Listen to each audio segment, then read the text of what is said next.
KPBS On Demand is supported by UC San Diego's Art Power, presenting cellist Joshua Roman, performing from his album Immunity, alongside music by J.S. Bach and more, Sunday, June 22nd at UC San Diego's Epstein Family Amphitheater. Reserve your tickets at artpower.ucsd.edu. Good morning. I'm Annika Colbert. It's Tuesday, April 26th. The new program leaves some Ukrainian refugees behind. More on that next, but first, let's do the headlines. The Supreme Court today will hear arguments over whether or not the Biden administration can end the Remain in Mexico policy. The Trump-era rule forces migrants seeking asylum to stay in Mexico while they await the resolution of their cases. President Joe Biden repealed the policy as soon as he got into office, but a judge forced him to reinstate it last December. Migrant rights advocates criticized the policy for putting asylum seekers in harm's way in dangerous Mexican border cities. The San Diego City Council voted yesterday to ban the sale of flavored tobacco and e-cigarettes. Supporters of the ban say big tobacco companies are using candy-like flavors to get young people hooked on nicotine so they become lifelong smokers and vapors. Marlon Oram Mansour of the Neighborhood Market Association says young people rarely get nicotine products from brick-and-mortar stores. They're getting it from online sources, unregulated and untaxed black market. If you pass this 1 year from now, you'll see the current legal users of these products resort back to traditional harmful cigarettes. The city's ban will take effect in January. Voters will decide in November whether to ban the sale of flavored tobacco statewide. A 15-year-old girl was arrested and charged over the weekend in connection with the recent stabbing of a black girl by a 16-year-old boy. She's said to be the girlfriend of the boy who allegedly carried out the attack. Both are facing charges of attempted murder and committing a hate crime. The boy has pleaded not guilty to the charges. From KPBS, you're listening to San Diego News Now. Stay with me for more of the local news you need. KPBS On Demand is supported by Splatero, helping homeowners pay for home improvements by offering streamlined access to your home's equity with no additional monthly payments or new debt. Splatero provides a lump sum payment in exchange for a share of your home's future value. Pre-qualification available at splatero.com.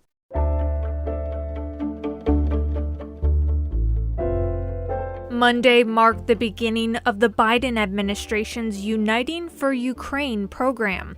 The program is meant to streamline the immigration process by connecting Ukrainian war refugees with American sponsors. But KPBS border reporter Gustavo Solis says it also blocks Ukrainians from entering the United States through land borders. Once again, our southern border is closed to Ukrainian war refugees. According to the Department of Homeland Security, Ukrainians who present themselves at the border without a valid visa will be automatically denied entry. More than 15,000 Ukrainians have crossed into the U.S. through our southern border since war broke out February 11th. On Sunday night in Tijuana, groups of Ukrainians hurried to the border before midnight. Enrique Lucero is the director of Tijuana's Migrant Affairs Department. He says they were the last to cross. Ahorita ya se cerró la garita El Chaparral, ya no van a poder entrar por allí. Ukrainians who didn't get the memo and arrived to Tijuana after this new policy began will have to find different options. Lucero expects the numbers of Ukrainian nationals to decrease in Tijuana. Approximately 30 Ukrainian nationals arrived to Tijuana Monday morning. None of them will be able to cross the U.S. because of this new policy. Gustavo Solis, KPBS News.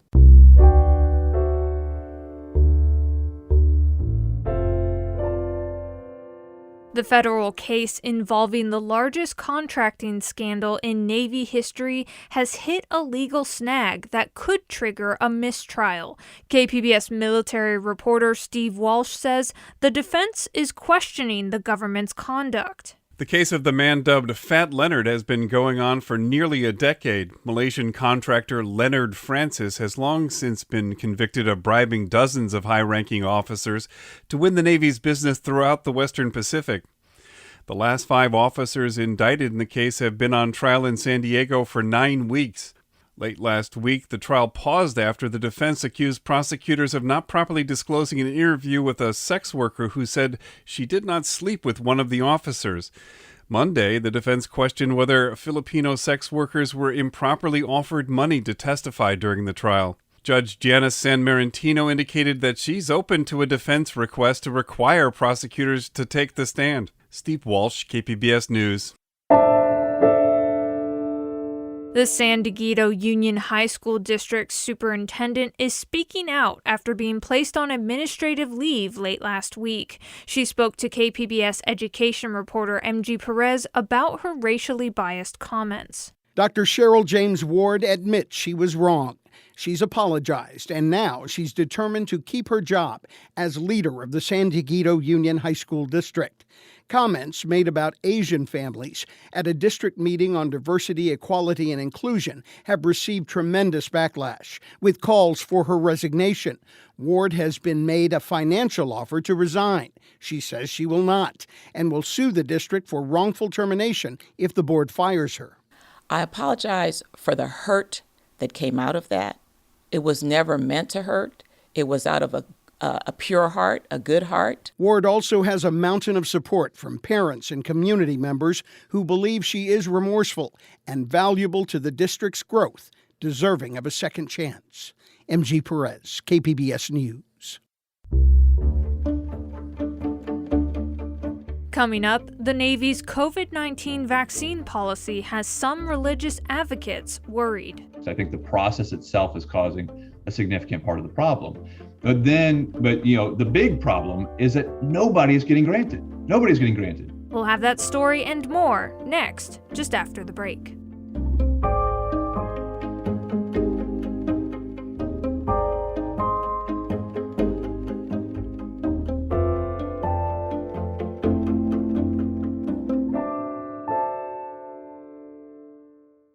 KPBS On Demand is supported by UC San Diego's Art Power, presenting cellist Joshua Roman, performing from his album Immunity, alongside music by J.S. Bach and more. Sunday, June 22nd at UC San Diego's Epstein Family Amphitheater. Reserve your tickets at artpower.ucsd.edu.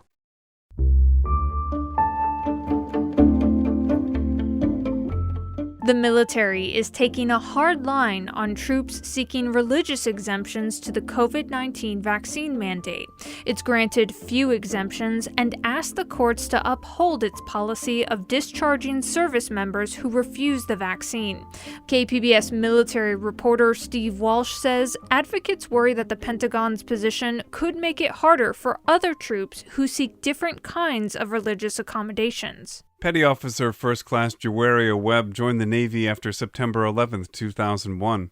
She's Muslim, but Webb was told at boot camp that she could not cover her hair with a traditional hijab. I felt naked. I felt like everyone was looking at me. I felt uncomfortable.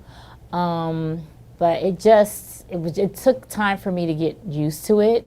She still covered her hair when she was out of uniform. As her faith deepened, she says she wanted to make the hijab part of her Navy life in San Diego. A few months ago, her command granted her request for an accommodation under the Religious Freedom Restoration Act. It's something that I've always wanted to do. I was just worried about how people would perceive me. And also, it made me feel very proud because now I feel like I'm representing Muslims and they can see how we really are. RFRA has been in the spotlight as a number of troops, including a group of Navy SEALs, have filed lawsuits on religious grounds. They're challenging the military's COVID-19 vaccination mandate. The Pentagon is discharging troops who refuse the shot. Attorney Daniel Blumberg's firm handles religious freedom cases. He's not involved in COVID lawsuits, but he's worried his clients could be impacted. He says the Navy is bypassing the normal process for granting religious accommodations. The military normally gets it right. We have a heritage of respecting religious difference and religious freedom in the military. It doesn't always get it right. That's why we've had to litigate. Though mainstream Christian leaders support the vaccine, the most common objection is that the cells used to research the vaccine were ancestors of aborted cells taken decades earlier. More than 3,000 sailors have applied for religious exemptions since the mandate took effect in November. A federal judge issued an injunction barring the Navy from discharging them, possibly until the Supreme Court rules. Blumberg fears those cases might make it easier for the military to deny other religious accommodations. I think the process itself is causing a significant part of the problem. But, the big problem is that nobody's getting granted. Nobody's getting granted. Blumberg has represented Sikhs who have filed lawsuits to wear traditional turbans and other sailors whose faith emphasizes wearing beards. He says the law is supposed to find reasonable accommodation wherever practical. If a service member has a sincere religious belief and the government substantially burdens it, then the government has to have a really good reason to do that and in no other way of accomplishing the mission. There are going to be some environments that will not be as conducive for having a bearded Jew or Sikh or Muslim serve in. It just won't. And so those individuals will have the opportunity to serve in other contexts. He says an unvaccinated SEAL can work a desk job rather than in the close quarters of a rib boat, but they shouldn't be discharged. Navy leaders have told the courts that they see vaccination as the way back to normal after crippling COVID-19 outbreaks sidelined ships. Navy Surgeon General Bruce Gillingham spoke to sailors in a video. COVID is a force readiness issue, and there's no better protection for an individual, a family, or the community than getting the immunity that comes from being vaccinated. I do support the COVID vaccine, so that's why I'm vaccinated. Petty Officer Webb said she asked the Council on American Islamic Relations to write a letter to her command after she became more observant, even though she plans to retire from the Navy in little over a year. In her case, the Navy set limits on where she can wear her hijab. For instance, if she ever works on a flight line. Steve Walsh, KPBS News.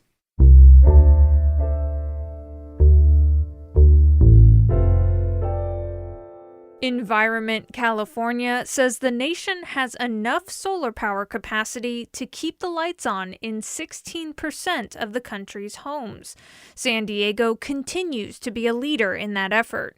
KPBS environment reporter Eric Anderson has more. San Diego held on to its top spot as the U.S. city with the second most solar power capacity on local rooftops. Only Los Angeles had more. The Shining Cities report found solar power continues to grow around the country with enough capacity to power 23 million homes. Environment California's Laura Dehan says that's a major uptick from just 10 years ago.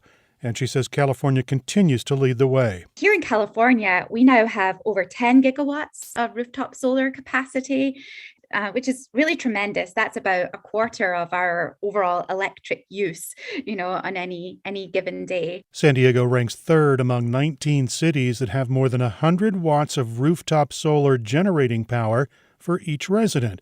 San Diego's 337 watts only falls behind Las Vegas and Honolulu. Eric Anderson, KPBS News.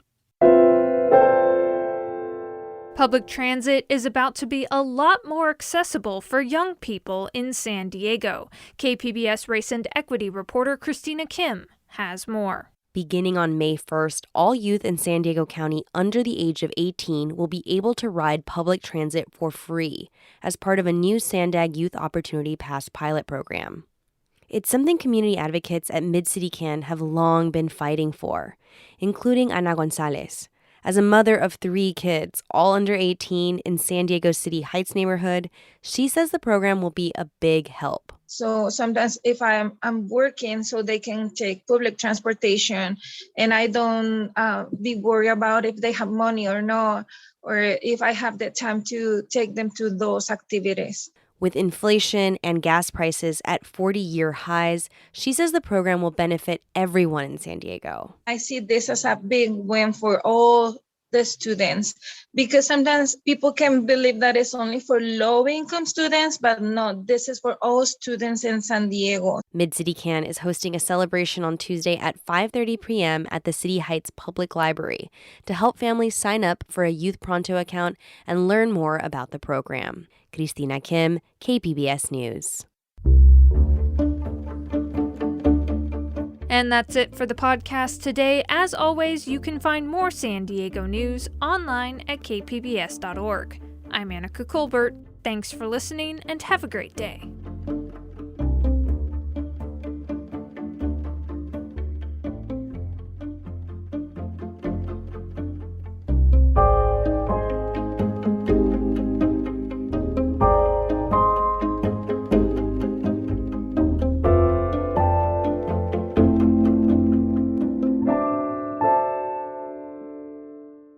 KPBS On Demand is supported by UC San Diego's Art Power, presenting cellist Joshua Roman, performing from his album Immunity, alongside music by J.S. Bach and more. Sunday, June 22nd at UC San Diego's Epstein Family Amphitheater. Reserve your tickets at artpower.ucsd.edu.